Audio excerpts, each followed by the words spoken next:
है। हालांकि इनके लाइफ में इंटरेस्टिंग वाकये कम नहीं है। इन्होंने जब जब विदेश यात्राएं की हैं, सुर्खियां बनाई हैं और भारत का मान बढ़ाया है।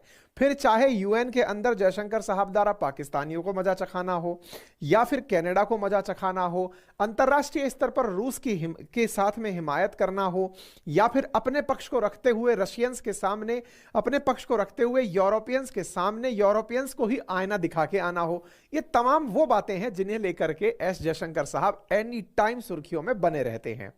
चर्चा ही तब से ज्यादा शुरू हुई जब से रशिया यूक्रेन वॉर शुरू हुआ और अमेरिका ने दुनिया भर के देशों से रूस से तेल ना मंगाने का कहा। भारत लेकिन अब तक 13 गुना तेल ज्यादा इंपोर्ट कर चुका है। ऐसी स्थिति में निश्चित है कि सवाल भारत से ही पूछे जाएंगे और तेल वेस्टर्न वर्ल्ड की एक बहुत बड़ी परेशानी है। आप ये समझिए कि दुनिया में अगर कभी G20 की स्थापना हुई थी तो उसके पीछे भी कहीं तेल का संकट ही था।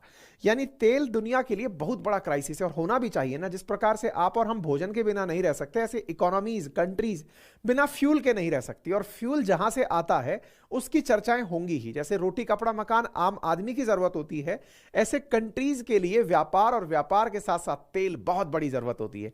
और तेल जैसे सवाल पर एस जयशंकर साहब से सब कोई सवाल पूछ ले तो साहब उनके परिणाम क्या होते हैं वो हाल ही में सुर्खियां बने हुए हैं। ब्लिंकन बगल में बैठे हैं, अमेरिकी विदेश मंत्री बगल में बैठे हैं, और आप हमारे द्वारा यह कह दे रहे हैं कि if I am smart enough why is it a problem. तो ये दिक्कत की बात क्यों है? यहां पर इनका खुद के प्रति आई शब्द का संबोधन भारत के लिए है। यानी भारत अगर स्मार्ट है तो इसमें किसी को दिक्कत क्यों होनी चाहिए? अब ये मामला क्या था, वाकया क्या था, वो भी जान लीजिए। साथियों, असल में जर्मनी के अंदर एक म्यूनिक सिक्योरिटी कॉन्फ्रेंस चल रही है, जो 60वीं म्यूनिक सिक्योरिटी कॉन्फ्रेंस है, जो कि बेरिशफ करके एक होटल है जर्मनी के अंदर, वहां पर आयोजित की जा रही है। दुनिया भर के बड़े सारे देश इस कॉन्फ्रेंस में आते हैं और दुनिया में युद्ध का जो प्रभाव है या युद्ध किससे कैसे निपटा जाए, दुनिया के अंदर जो प्रभाव से नुकसान हो रहे हैं उनसे कैसे बाहर निकला जाए, उन तमाम चीजों पर इस म्यूनिक सिक्योरिटी कॉन्फ्रेंस में चर्चाएं होती हैं।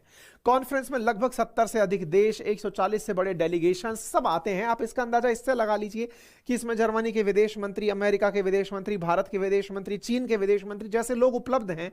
तो निश्चित ये कोई बड़ा ही इवेंट रहा होगा और ये जर्मनी के तीसरे सबसे बड़े शहर राजधानियों के बाद में म्यूनिख में आयोजित किया जाता है। म्यूनिक सिक्योरिटी कॉन्फ्रेंस के नाम से इस बार भी ये 16 से 18 फरवरी के बीच में आयोजित किया जा रहा था।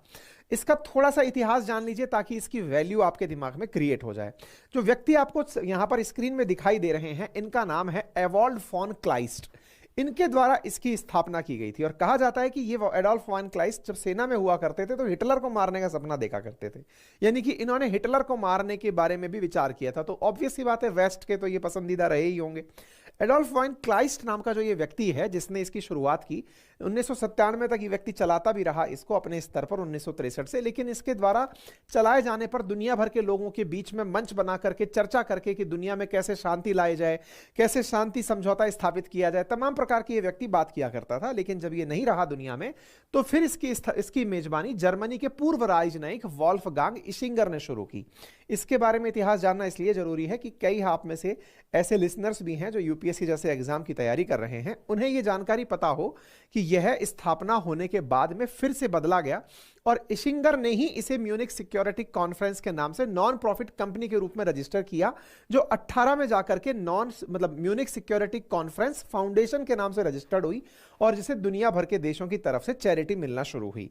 यह कितनी खास है इसको इस बात से समझ सकते हो कि अमेरिका और रूस के बीच में हथियारों को लेकर के जो समझौता हुआ था, जिसे न्यू स्टार्ट ट्रीटी के नाम से जाना जाता है, जो फिलहाल टूट चुकी है, उसकी कभी हस्ताक्षर इसी म्यूनिक सिक्योरिटी कॉन्फ्रेंस में रेटिफिकेशन के हस्ताक्षर हुए थे। ठीक है, और जब से बनी है तब से लगातार चली आ रही है। अभी इसका 60वां सत्र चल रहा था। बड़े सारे देश इसके अंदर हाजिर होते हैं। केवल 2 ही बार जब से ये बनी है तब से लेकर ये स्थगित हुई है। एक हुई 1997 में जब क्लाइस्ट की सेवानिवृत्ति के कारण इसे स्थगित किया गया, और एक 1991 में जब गल्फ युद्ध हुआ। इसके बाद में इसको कभी स्थगित नहीं किया गया। कोरोना के काल में भी ये ऑनलाइन आयोजित की गई। यानी एक प्रकार से ये इस प्रकार समझिए, जैसे वर्ल्ड इकोनॉमिक फोरम की जब हम बात करते हैं तो इकोनॉमिक फोरम में बात करते हैं तब कहते हैं कि वहां पर अर्थशास्त्र के बारे में बात होती है। सिक्योरिटी कॉन्फ्रेंस के अंदर जब हम बात कर रहे हैं तो दुनिया की सुरक्षा को लेकर के म्यूनिख सिक्योरिटी कॉन्फ्रेंस के अंदर बातचीत होती है। दुनिया के देश सुरक्षाओं को लेकर के बात करने आते हैं। जैसे शंग्रीला डायलॉग फेमस है सिंगापुर का, बिल्कुल कुछ वैसे ही ये बहुत ज्यादा फेमस सिक्योरिटी डायलॉग है जो कॉन्फ्रेंस होती है डिफेंस को लेकर के, कि कैसे दुनिया में सुरक्षा और उसके मतलब प्रभाव उनको न्यूट्रलाइज किया जा सके जो युद्ध से पैदा हो रहे हैं। ठीक है ना। भारत कब से इसमें शामिल हो रहा है? तो जब बर्लिन की दीवार ढहाई गई उसके बाद एशियन कंट्रीज को भी इनविटेशन मिलने शुरू हुए, जिसमें चीन, जापान, भारत सब शामिल हुए और भारत 1999 से इसके अंदर चला आ रहा है। तो मौका क्या था, दस्तूर क्या था, वो हमने आपको पहले भूमिका में बता दिया कि म्यूनिख सिक्योरिटी कॉन्फ्रेंस क्या है। म्यूनिख सिक्योरिटी कॉन्फ्रेंस में डॉक्टर एस जयशंकर साहब पहुंचे हुए थे। ये 60वां क्रम था इसका, यानी 60वीं बार आयोजन हो रहा था जर्मनी के अंदर। ठीक है। यहां पर आप पहुंचे, अपने साथ अधिकारियों को लेकर गए, इनके साथ में द्विस्तरीय वार्ता की, जर्मन के ऑफिसर्स के साथ भी बातचीत करी। ये सारी चीजें इन्होंने बकायदा टेबल पर बातचीत करी। इसी बीच में इनसे सवाल पूछा गया और पूछा गया कि साहब आपके पास में मल्टीपल ऑप्शंस हैं, आपकी मर्जी है। अब भाई जो होस्ट हैं वो पूछ रही हैं, जयशंकर साहब बैठे हुए हैं, जयशंकर साहब बैठे हुए हैं, उन्हीं के साथ मंच पर जर्मनी की विदेश मंत्री बैठी हैं, अमेरिका के विदेश मंत्री बैठे हुए हैं और उन्हीं के बीच में इनसे सवाल पूछा जा रहा है। तो आपके पास में इतने ऑप्शंस हैं, आप जरूरत के हिसाब से रूस को यूज कर रहे हैं, अमेरिका को यूज कर रहे हैं, वेस्ट के साथ आप काम कर रहे हैं, और ये कैसे आप पॉसिबल हो रहे थे? अब यहाँ पर देखें तो ये अमेरिकी विदेश मंत्री हैं जो यहाँ पर बैठे हुए हैं और संभवतः आप सुन नहीं पा रहे होंगे, तो मैं इसे आपके लिए अलग से एक बार प्ले कर देता हूँ, आप उसे सुनिएगा क्योंकि ये बहुत ही इंटरेस्टिंग है, तो मैं आपको ये सुनाना जरूर चाहूंगा। India has more of a multiple choice mindset. Would that be right? From non-alignment to, I think you may have called it, or somebody else called it, all alignment. So you can pick and choose alliances, but you can also pick and choose topics. On Russia, for example, you still buy Russian oil. Is that okay with your counterpart from the US? Everything is, your relationship is fine, you can do whatever you want whenever you want? Okay. First of all, I mean, you're sitting next to each other. No. So. First of all, delighted to be here, and I couldn't find a better set of people to be with on the stage. So thank you for whoever put us all together. Your question, do we have multiple options? Answer is yes. Is that a problem? Why should it be a problem? If I'm smart enough to have multiple options, you should be admiring me. You shouldn't be criticizing. Now, is that a problem for other people? I don't think so. I don't think so, certainly in this case and in that case, because look, we try to explain what are the different pulls and pressures which countries have. And it's very hard to have a unidimensional relationship. Now, again, different.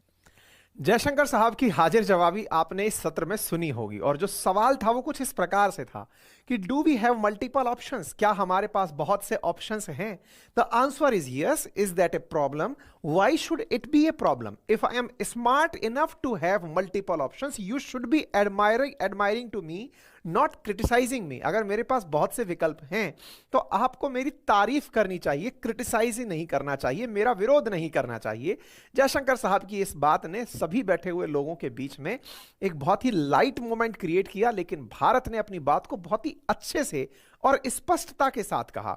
इस विषय को आप थोड़ा और गहराई से तब समझ पाएंगे जब आप यह समझेंगे कि भारत दो विरोधियों के बीच में अपने हितों को बेहतरीन तरीके से आगे खींच रहा है। विचार कीजिए कि जहां हम अमेरिका के साथ आगे बढ़ रहे हैं अपने द्विपक्षीय संबंधों को लेकर, हम अमेरिका के साथ पुराने समय की तुलना में फिलहाल बहुत अच्छे से आगे निकले हुए हैं, बहुत अच्छे रिलेशंस मेंटेन कर रहे हैं।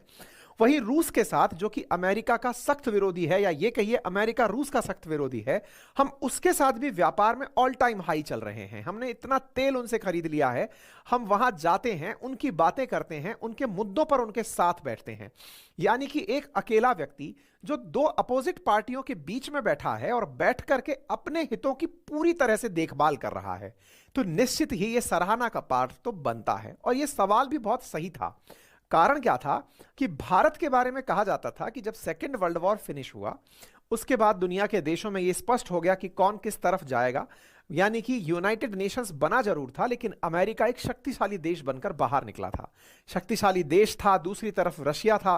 तो अमेरिका और रशिया के बीच का जो कन्फ्लिक्ट था इसने भारत को उस समय एक स्टैंड लेने से बचाया और हमने नॉन अलाइन मूवमेंट का रास्ता पकड़ा, यानी कि हम किसी के साथ नहीं हैं। हमने गुटनिरपेक्ष नीति की शुरुआत की और हम कभी भी किसी का पक्ष लेने से बचते थे। लेकिन आज के समय में भारत जहां रूस की आवश्यकता होती है वहां रूस के पक्ष में खड़ा होता है, अमेरिका की जहां आवश्यकता होती है उसके पक्ष में खड़ा होता है। यानी इंडिया ने हाल ही के समय पर अपना स्टैंड पूरी तरह बदल दिया है। जहां हम हमेशा यह कहते थे कि नहीं साहब आप दोनों के बीच में मैं नहीं बोलूंगा, वहां हमने रास्ता निकाल लिया है कि आप दोनों की बात आपस में नहीं है तो कोई बात नहीं, मैं आप दोनों के बीच का वाया बन जाऊंगा, आप मेरे माध्यम से बात कर लीजिए। आप दोनों को एक दूसरे से ही तो नहीं करनी है ना, कोई बात नहीं, मुझे रास्ता बना लीजिए, यूं चल लीजिए। यही तो कारण है कि हम अमेरिका वाले रूस से परेशान है, कोई बात नहीं, यूरोप वाले रूस से परेशान है, कोई बात नहीं, रूस से मैं तो नहीं हूं ना, आप मुझसे नहीं हो ना, बोले कोई बात नहीं। तो ऐसा करते हैं, मैं उनसे तेल खरीदता हूं, मैं उनसे कोयले खरीदता हूं, आपको बेच दूंगा, आप मुझसे अच्छा रहो, मैं उनसे अच्छा रहूंगा।